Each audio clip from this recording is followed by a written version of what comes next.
A is the sponsor connects the SPO digital marketing. Skip பண்ணாதீங்க. பெரிய தப்பு. தினம் 300 ரூபாய் சம்பாதிக்க அரிய வாய்ப்பு. இன்ஸ்டாகிராம், ஃபேஸ்புக் பயன்படுத்த தெரிந்தால் போதும் content post and content publishing மூலமா தினம் 300 ரூபாய் சம்பாதிக்கலாம். இந்த வேலை செய்ய 5 நிமிடம் போதும். Work training support, group communication support, all language customer live chat support, முக்கியமா சொந்தமா ஒரு பிசினஸ் ஸ்டார்ட் பண்ற அளவுக்கு உங்களால கற்றுக்கொள்ளவும் முடியும், சம்பாதிக்கவும் முடியும். இந்த வேலை வாய்ப்பு வழங்குவது 5 வருடத்திற்கு மேல ரன் ஆகிட்டு இருக்க நம்ம தமிழ்நாட்டு company school of business organisation private limited. மேலும் விவரங்களுக்கு டிஸ்கிரிப்ஷன்ல கொடுத்திருக்க நம்பருக்கு வாட்ஸ்அப் பண்ணு. இந்த கோதுமை மாவுலிருந்து நம்ம எப்படி சப்பாத்தி போடுறதுன்னு பாருங்கள். வீடியோக்குள்ளே போகலாம். இது பாருங்கள், இந்த பவுடர் இந்த மாதிரி வாங்கிட்டு வந்திருக்கோம். இந்த பவுடர் வந்து நம்ம என்ன பண்ணோம், உருண்டை மாதிரி பிடிச்சிக்கணும். பிடிச்சி நம்ம இந்த மாதிரி தனி எடுத்து வச்சுக்கணுங்க. பாருங்க, இந்த மாதிரி எடுத்து வச்சுருக்கோம். இது வந்து தோசைக்கல்லையும் போடலாம். தோசைக்கல்ல கொஞ்சம் கூட வந்து கொஞ்சம் எண்ணெய் போட்டுக்கணும். கூட எண்ணெய் போட்டால் தான் கொஞ்சம் பார்க்குறதுக்கு கொஞ்சம் கையில் பிடிப்பு இல்லாமல் இருக்கும். ஒரிஜினல் மாவுலாம் நாங்கள் எஸ்பிஓ கம்பெனியில் தான் ரெடி பண்ணி வாங்கிட்டு இருக்கோம்.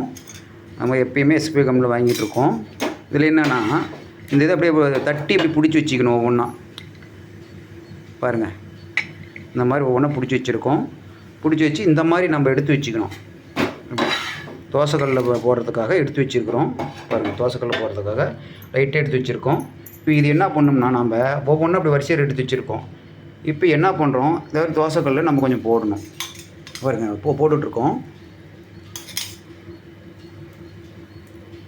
தோசைக்கல்ல போட்டுங்களா. இது வந்து உடம்புக்கு ரொம்ப நல்லது.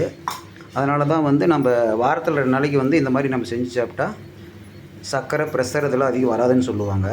ஏன்னா கோதுமை வந்து உடம்புக்கு நல்ல சத்தான பொருள் தானே. அதனால் வந்து நம்ம கரெக்டாக அது நல்லா வேக விடணும். இதுலேயே வந்து கொஞ்சமாக எண்ணெய் போட்டுக்கலாம், எண்ணெய் போடாமையும் போடலாம். ஏன்னா எண்ணெய்கள் வந்து பல விதமாக இருக்கும். அதனால் எண்ணெய் போடாமையும் நம்ம போடலாம், அது ஒன்றும் பிரச்சனை இல்லை. நல்லா டேஸ்ட்டாக வர மாதிரி நம்ம இது என்ன பண்ணணும், இப்போ இப்படி திருப்பி கூட போட்டோம்னா இன்னும் கொஞ்சம் நல்லாயிருக்கும், டேஸ்ட்டாக இருக்கும். இப்போ என்ன பண்ணுறோம், இது வந்து ஓரளவுக்கு கரெக்டாக பதத்துக்கு வரும்போது இருக்கணும். ஏன்னா தீஞ்சு போகக்கூடாது இல்லையா, அதனால தான் அதை சொல்கிறேன். தீஞ்சு போகக்கூடாது, கரெக்டாக இருக்கணும். நல்லா பஞ்சு மாதிரி இருக்கும் மாவு. பாருங்கள், கோதுமை மாவு பஞ்சு மாதிரி இருக்குது. இப்படி இருக்கணும், பஞ்சு மாதிரி இருந்தால் தான் நல்லாயிருக்கும். சரிங்களா, பாருங்கள், பஞ்சு மாதிரி இருக்குங்களா. இது எடுத்து போட்டுட்டோம். திருப்பி போட்டால் தான் நல்லா வேகும். சரிங்களா, மறுபடியும் அதுலேயே என்ன பண்ணோம்னா கொஞ்சம் எண்ணெயை ஊற்றி நம்ம வந்து பூரி மாதிரியும் போடலாம். எண்ணெயை ஊற்றினோம்னா நம்ம அப்படியே பொருன்னு போட்டோம்னா பூரி மாதிரி இருக்கும். அது வந்து சக்கரை பிரச்சனை எண்ணெய் சேராதுன்னு சொல்லுவாங்கள்ல, அதனால் அது வந்து நமக்கு ஒவ்வொருத்தருக்கும் இந்த மாதிரியும் போடலாம், அந்த மாதிரியும் போடலாம். பாருங்கள், இப்போ இதை எண்ணெயில் இதை வந்து நம்ம நல்லா வேவிச்சு எடுத்துருக்கோம்.